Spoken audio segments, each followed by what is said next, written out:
So I'm here with Brenda Green, and I just have my question for her being, how did it feel being only one individual representing such a large group?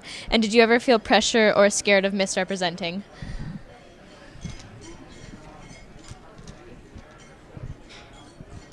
As an Indigenous person in my various different roles that I've had the opportunity to have really good connections with my community, as well as individuals that I trust and to give me good advice.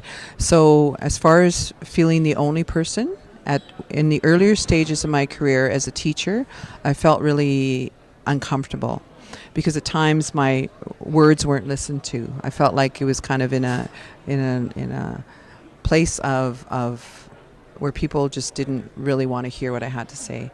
So I had to create the opportunity to really connect with fellow colleagues that thought like me and non-Indigenous allies too, people that were really supportive, as well as Indigenous allies who helped to guide and give perspective. I always recall one fellow colleague, she talked about watch really good leaders and emulate what they like to do, and so therefore then it provides an opportunity to create a better society. So having courageous conversations is very difficult, but I find the way that you can get people to think more deeply is by asking questions about, why are we doing it this way? Have we ever thought of this? Creating, we use data a lot when we look at our human resource area. How many people of Indigenous ancestries do we have? I worked at the Deputy Minister's office. We did an internal analysis looking at how do we indigenize all the branches that were in the Deputy Minister's office, and creating a better understanding that we needed to have Indigenous employees. So I was only seconded for 2 years. By that, I chose to be seconded for 2 years, and I'm not sure, having had an opportunity to speak to a couple of my colleagues, that things are still the same. In fact, we don't have a large representation.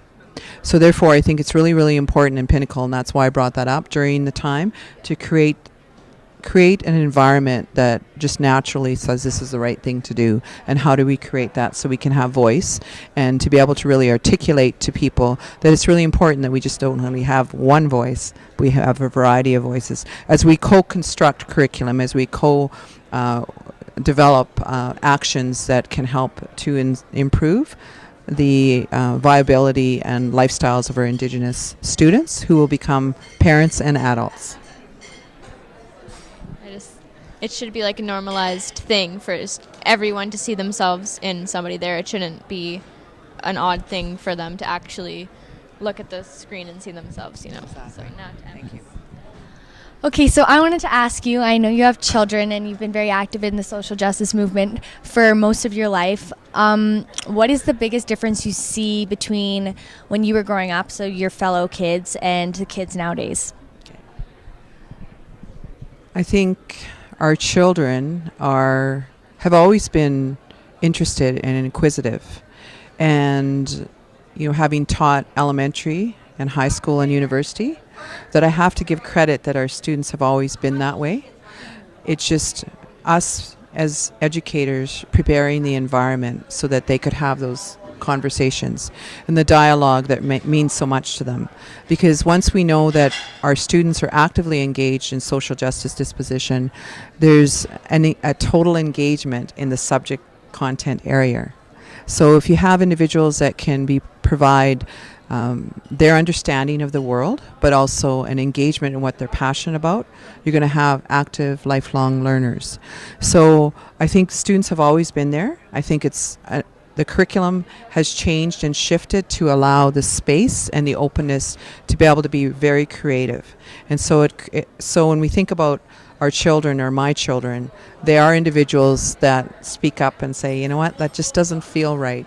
I may not know the knowledge or have the context to be able to move something ahead, but I know that it just doesn't feel right. So it's a matter of, I think, just listening to you young folks, is you've got the language. You talk about white privilege. You talk about, the various different aspects of we call it anti-racist, anti-oppressive education at the university, which really provides the space to have those dialogues. And now, along with learning about the histories of our own Indigenous people, but also our newcomers and the value and the beauty that they bring to our world too as well. And it creates a better worldview and an understanding as we move our education ahead. Thank you so much for your time.